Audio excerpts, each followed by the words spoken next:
YouTube, my name is Mike. I go by DJ Access. Welcome to the channel where we aim to build a better DJ community together. Today, I'm here at one of the trickiest venues that I perform at here in Columbus, Ohio, and it's the club at Corazon. Even the name's hard to say. Corazon. Anyway, we're here today, and I'm going to share with you how I DJ in a tricky room. So if you find something helpful or interesting, make sure you hit that like button, subscribe to the channel, and comment with any questions you have about the video. And I'm going to be mentioning a few products today, so there will be Amazon links in the description below, which is a free way for you to help the channel. Now let's get into it. Like I said, Corazon is one of the trickiest venues I do because dancing doesn't take place in the same room that dinner and our formalities happen. So most often you are in like a separate space where that's just dancing and the bar, but today is even different because we're gonna be outside dancing. They have a beautiful patio. Usually we use it for cocktail hour, but today we're gonna be using it for dancing. So I wanna share with you how I'm able to do that. So it all starts with my ceremony speaker. So this is not my typical ceremony speaker. It's the one I used to use. I'm using a whole different setup today because we're DJing outside. I have an inside setup and then an outside setup. So this is the Anchor Audio Liberty 2, and it's great because it includes two microphones. You can get two handhelds, you can get two lapels. I chose to get one handheld and one headset microphone. So it was a great ceremony speaker for a very long time. However, I ran into an issue where this system runs on a very unique frequency, 1.9 gigahertz. And the only time that I've had an issue with it is when I DJ'd at a hotel. So wireless phones, not cell phones, but wireless phones tend to run on 1.9. So if you're DJing at a hotel that has wireless phones for the rooms and things like that, that's where I ran into an issue. I immediately got rid of the system, sent it to the backup pile, and I got a new mic setup that runs on RF. But for a very long time, this was my speaker and it worked very well for me. I do think it is a little bit overpriced, but it is a two mic in one speaker system, so you're paying for the convenience. Anyway, what we're going to be doing is once this is done with the ceremony and the cocktail, we'll be bringing it in here to the dinner space, and it's not quite big enough to cover the whole dinner space while keeping the sound even. So you can see there's a table right here and tables kind of very close to where the sound would be coming from. So instead of blasting people with sound here just to get it to the opposite side of the room, we're going to be using another speaker. So come this way.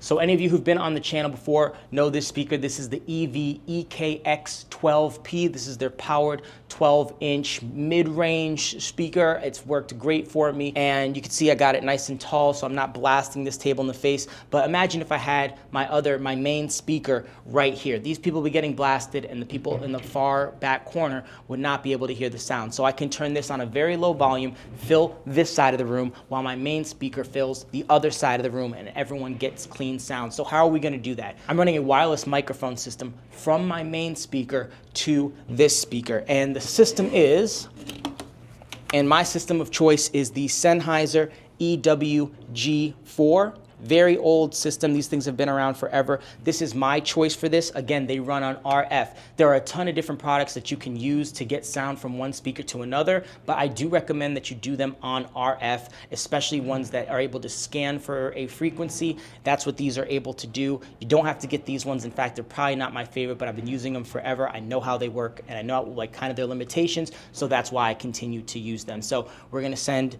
This has another transmitter. The transmitter is on our main speaker. It's going to be sending to this receiver. I've already scanned the channels. And something you really need to think about is what kind of cable you're using. So these have a 1/8 inch or headphone jack, and sometimes it can be tricky to get a headphone jack to a speaker. So there are a few options. You can use 1/4 inch or XLR, or even this speaker that I'm using as my main setup, the Anchor Audio speaker, has a headphone. So I have a bag with these guys in them, and there's a headphone to headphone, or 1/8 inch to 1/8 inch. There's an 1/8 inch to 1/4 inch TRS, and if you're looking at a 1/4 inch cable and it has two lines, that's TRS.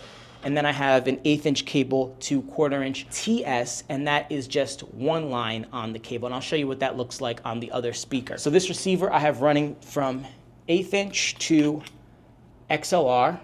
So that makes it very simple. And when it comes time, I'll just plug this in.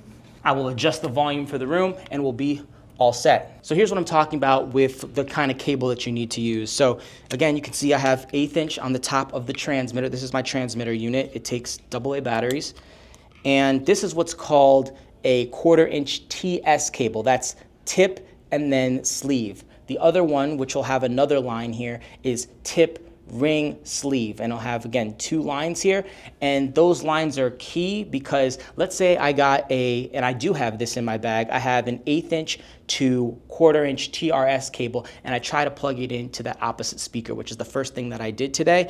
It's not going to sound clear. Sometimes there's a buzz, sometimes no sound comes in at all. So that's why I keep a TS cable as well as a TRS cable in my little wireless speaker bag so that I have the right cable. So again, make sure that your transmitter and receiver are running on RF. Make sure you have a number of different cables to make sure that no matter what speaker you're using, you can get great sound. And I think you will be able to do any room that you want to do, even if your main setup is in another space. So again, if you found something helpful or interesting, make sure you hit the like button, subscribe to the channel, and comment with any videos you'd like to see me do in the future. And of course, I'm gonna have Amazon links for this Sennheiser, maybe a few other units that kind of do the same thing. I'll have one for the Anchor Audio, the EV, all of that. And again, that's a free way for you to help the channel. Peace and practice. Friends and family, welcome to the wedding of Trey and Emily.